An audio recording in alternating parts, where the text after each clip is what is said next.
भारत पर बरसे 57 मुस्लिम देश, भारत के न्याय का उड़ाया मजाक। एक आतंकवादी के समर्थन में खड़े हुए 57 देश। भारत ने भी भरे माहौल में जमकर की बेइज्जती।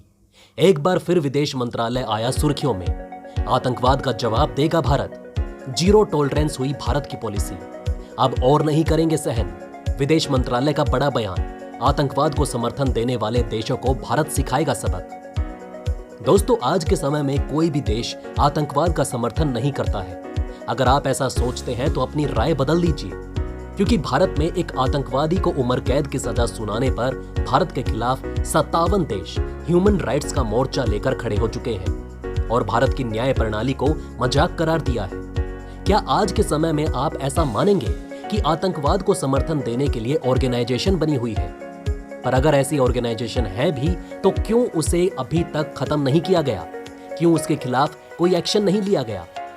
कारण साफ है। कुछ ऑर्गेनाइजेशन मानवता और ह्यूमन राइट्स के नाम पर गलत मुद्दों को सपोर्ट कर रही हैं। ऐसी ही एक 57 देशों से मिलकर बनी ऑर्गेनाइजेशन है जिसका नाम है OIC, यानी organisation of the Islamic corporation, जिसका मकसद है शांति, स्थिरता को बढ़ाना, सहयोग को सुविधाजनक बनाना, आर्थिक, सामाजिक और संस्थागत समर्थन देना, इसके सदस्य देशों के सुधार और इस प्रकार एक बेहतर विश्व के निर्माण में योगदान देना। लेकिन यहाँ ये काम कुछ और ही कर रहे हैं। यहाँ ये एक आतंकवादी का समर्थन करते नजर आ रहे हैं जिसने कश्मीर में कई आतंकवादी घटनाओं को अंजाम दिया। इसी OIC की एक संस्था है जिसका नाम है IPHRC, यानी independent permanent human right commission. इस कमीशन ने 25 मई को NIA द्वारा आतंकी यासिन मलिक की सजा पर भारत की आलोचना की और कई कड़वे शब्द कह डाले। लेकिन भारत ने 57 देशों को एक साथ आड़े हाथों लेकर खूब खरी खोटी सुना दी। चलिए जानते हैं तीनों बातों के बारे में। पहला, OIC की टिप्पणियों, फिर भारत की जवाबदेही और अंत में यासिन मलिक के बारे में। दोस्तों, टेरर फंडिंग केस में कश्मीरी अलगाववादी नेता यासिन मलिक को दिल्ली की एक अदालत ने हाल ही में उम्र कैद की सजा सुनाई। वहीं कोर्ट के फैसले को लेकर OIC IPHRC, यानी organisation of Islamic corporation independent permanent human right commission की ओर से एक बयान जारी कर सवाल उठाए गए। हालांकि independent permanent human right commission की ओर से की गई टिप्पणी पर भारतीय विदेश मंत्रालय ने लताड़ लगाई है। भारत ने 27 मई को उनके कमेंट को अस्वीकार्य बताते हुए कहा कि आतंकवाद को किसी भी सूरत में सही ना ठहराइए।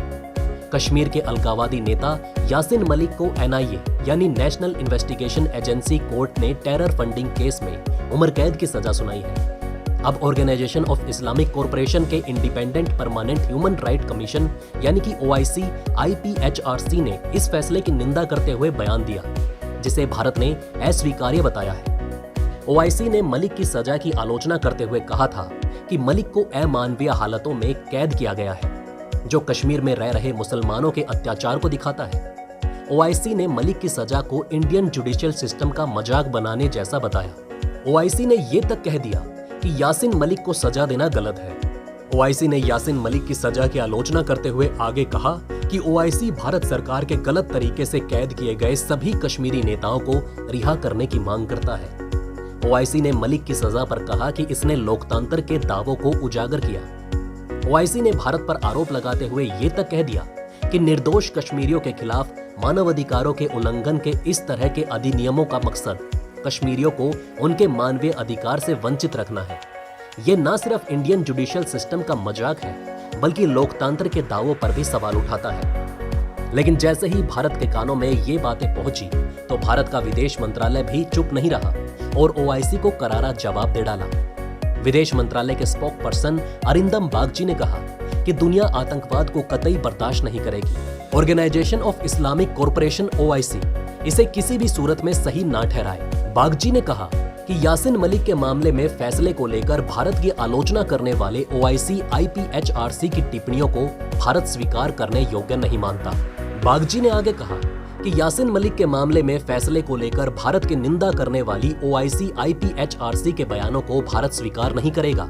इन बयानों के जरिए OIC IPHRC ने ऐसा बयान देकर मलिक की आतंकी गतिविधियों का समर्थन किया।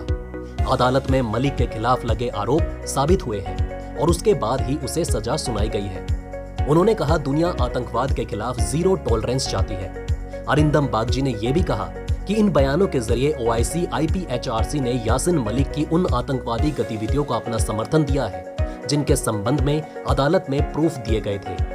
आपको बता दें कि यासिन पर पाकिस्तान के समर्थन से कश्मीर में आतंकी हमलों के लिए फंडिंग और आतंकियों को हथियार मुहैया कराने से जुड़े कई केस दर्ज थे। उसे मई 25 को उम्र कैद की सजा सुनाई गई। एनआईए के वकील उमेश शर्मा ने बताया कि यासिन को 2 मामलों में उम्र कैद और 10 मामलों में 10 साल की सजा सुनाई गई। सभी सजाएं साथ साथ चलेंगी। इसके अलावा इस अलगाववादी नेता को 10 लाख रुपए का जुर्माना भी भरना होगा। आपको बता दें कि मलिक पर गहन गुनाहों का आरोप है। 19 मई की सुनवाई के दौरान यासिन अपने गुनाह कबूल कर चुका है। मलिक पर 25 जनवरी 1990 को श्रीनगर में वायुसेना के जवानों पर हमला करने का भी आरोप है। इस घटना में 40 लोग घायल हुए थे, जबकि 4 जवान शहीद हो गए थे। स्क्वाड्रन लीडर रवि खन्ना उनमें से एक थे। ये सभी एयरपोर्ट पर जाने के लिए गाड़ी का इंतजार कर रहे थे, तभी आतंकियों ने उन पर हमला कर दिया। मलिक ने मीडिया को दिए इंटरव्यू में भी इस बात का जिक्र किया था। इसके साथ ही मलिक पर पाकिस्तानी आतंकियों के साथ संबंध रखने के भी आरोप है। साथ ही जम्मू कश्मीर के पूर्व सीएम मुफ्ती मोहम्मद सैयद की बेटी रूबिया सैयद के किडनैपिंग के आरोप भी यासिन मलिक पर लगे हैं। इसके साथ ही 1990 में कश्मीरी पंडितों की हत्या कर उन्हें घाटी छोड़ने पर मजबूर करने में भी यासिन की महत्वपूर्ण और क्रूर भूमिका रही थी। दोस्तों, विदेश मंत्रालय के जवाब ने ओआईसी के चेहरे से नकाब हटाया है और दुनिया को उसका असली चेहरा दिखाया है। वैसे आए दिन ह्यूमन राइट्स का हवाला देते हुए ओआईसी कई बेफिजूल बयान देता हुआ नजर आता है, लेकिन ओआईसी की आईपीएचआरसी संस्था को चीन, पाकिस्तान और अफगानिस्तान में उइगर मुसलमानों पर हो रहे अत्याचार दिखाई ही नहीं देते। ऐसे में जब ओआईसी ने दुनिया को ह्यूमन राइट्स का हवाला देते हुए भारत को घेरने की कोशिश की, तो भारत के विदेश मंत्रालय ने उन्हें आत्मविश्लेषण करने की हिदायत दी और भारत इस तरह के बयानों को किसी भी सूरत में मान्य नहीं ठहराएगा। इसका भी संदेश 57 देशों को एक साथ दे डाला। आपका इस बारे में क्या कहना है? क्या भारत के जवाब से आप भी सहमत हैं? अगर हाँ, तो वीडियो को लाइक जरूर करें और साथ ही कमेंट में ओआईसी की आईपीएचआरसी संस्था पर आपकी क्या राय है, ये भी हमें कमेंट में जरूर बताएं। दोस्तों, ये थी खबर आतंकवाद का समर्थन देने वाली ओआईसी को लगी फटकार को लेकर। यहाँ भारत एक बार फिर आतंकवाद का विरोध करता हुआ अंतर्राष्ट्रीय मंच पर निडर और बुलंद दिखाई दे रहा है। आपका इस बारे में क्या कहना है, हमें कमेंट में जरूर बताएं। वहीं अगर आप चाहते हैं कि ऐसी इन्फॉर्मेशन ज्यादा से ज्यादा लोगों तक पहुंचे, तो इस वीडियो को शेयर जरूर करें और अगर हमारी ये वीडियो आपको पसंद आई हो तो इसे लाइक करना ना भूलें। साथ ही दोस्तों, अगर अभी तक आपने हमारे चैनल को सब्सक्राइब नहीं किया तो प्लीज हमारे चैनल को सब्सक्राइब जरूर करें। खुश रहें, अपना ध्यान रखें। फिर मिलेंगे एक नई इन्फॉर्मेशन के साथ। तब तक के लिए जय हिंद, जय भारत। जय हिंद,